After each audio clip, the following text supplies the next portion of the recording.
at this moment, they need to stop Monday Night Football for some top club. Monday Night Football needs to stop. At first, what was the reason for Real Madrid to have been playing this match on Monday night? The same thing goes to Getafe. These people are not participating in European competition. Real Madrid played their last home match at Santiago Bernabeu. So why is it on net that they have to play this match on the Monday night again? Because now Monday Night Football it seems to be like a scripted match. In as much as what happened in this match is as a result of the poor performance and let's just say a poor tactical approach made by Real Madrid. Of course, I'm not going to take the credibility of Getafe away from them. Tonight, this is the first time since 2008 that Getafe would defeat Real Madrid at Santiago Bernabeu. It ended 0-1 in advantage of Getafe. In the last 8 meetings in all competition between Real Madrid and Getafe, Real Madrid have won the last 8 meetings. In fact, even the last time Getafe won Real Madrid at their home ground, it was still a 1-goal margin. Now, this is going to be the second match that Real Madrid will lose at the Santiago Bernabeu in La Liga Santander this season. Their first loss was against Celta Vigo at Santiago Bernabeu, also in the UEFA Champions League. This is the third match that Real Madrid will be losing at their home ground, coming back from I think an 8 consecutive home matches without a defeat. You see, I was saying that the tactical approach of Real Madrid was very, very wrong in this match. Of course, I've given the credit to Getafe because Getafe got it perfectly right. And that was nothing but a great strike from the Getafe, I don't know the guy's name, that one wearing their number 10 jersey that scored that ball in the first half. The only moment that they needed was that. And of course, if you have the players to frustrate Real Madrid, definitely you will get the better side of Real Madrid. Now, what Real Madrid was trying to do is what they have been doing of lately, trying to get a lot of pass across to Vini Jr. Everybody knows that if you give Vini Jr. more service, is a decider.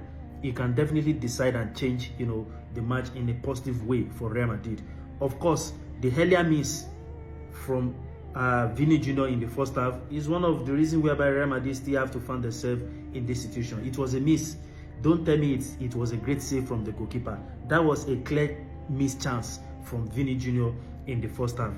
And all along, the only thing that Real Madrid have to keep doing is that they don't have any player that can keep possession, that can keep hold of the possession of the ball.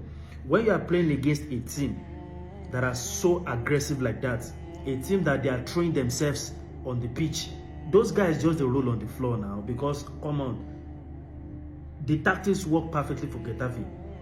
So there is no way on earth whereby you have a player, even you have a proper midfielder that can get hold of the ball at their feet, you would defeat a team like Getafe. But Real Madrid does not have such kind of player. Ada Goulet showed some glimpses in the first half. You understand? Aside from that, he does not do his job as a proper midfielder. Tchouaméni tried very, very well. He tried, but he's also helpless in this match.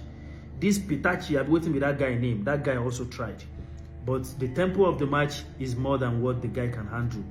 Brahim Diaz, you need a good advisor at this moment. Because I said it probably 2 or 3 matches of Real Madrid that Gonzalo Garcia have not been at his best ever since Xabi Alonso left Real Madrid. Because there is no one doing the creativity. And Vini Jr. is not like maybe Vini Jr. does not create chances sometimes. But everybody knows that Vini Jr. would drift from either the left flank or right flank or coming into the 18-yard box expecting crosses.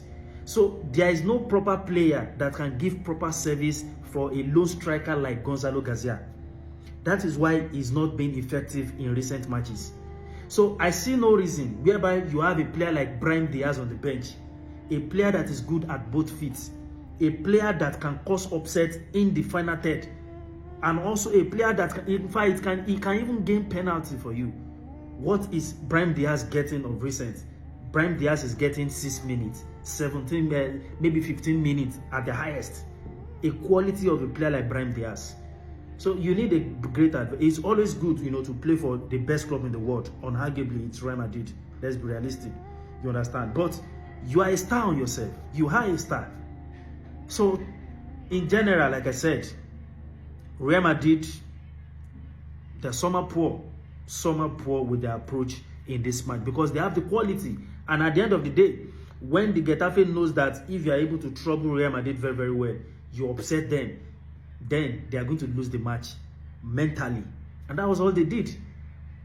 Oitzin coming from the bench is, he barely make an effective, he's not even effective in this match. That was why in fact, he was given a sloppy pass, and the likes, he was red carded again. He's going to miss the match. So to some extent, Antonio Rudiger, that has been the character of Antonio Rudiger. There are some tackles that Antonio Rudiger was just making off the ball that is unnecessary, but that is Antonio Rudiger for you. All in all, the referee did a perfect job in this match. It can't be that perfect more than that, because Real Madrid was the one that they have to let themselves be in such kind of situation. So great one for Getafe. You have the win, and that is the most important. So hopefully, because one thing that gets me upset sometimes is that if we so-called ourselves a football analyst can definitely analyze some opposition, what is the job of the manager and the coaching crew and the likes? What is their job sometimes?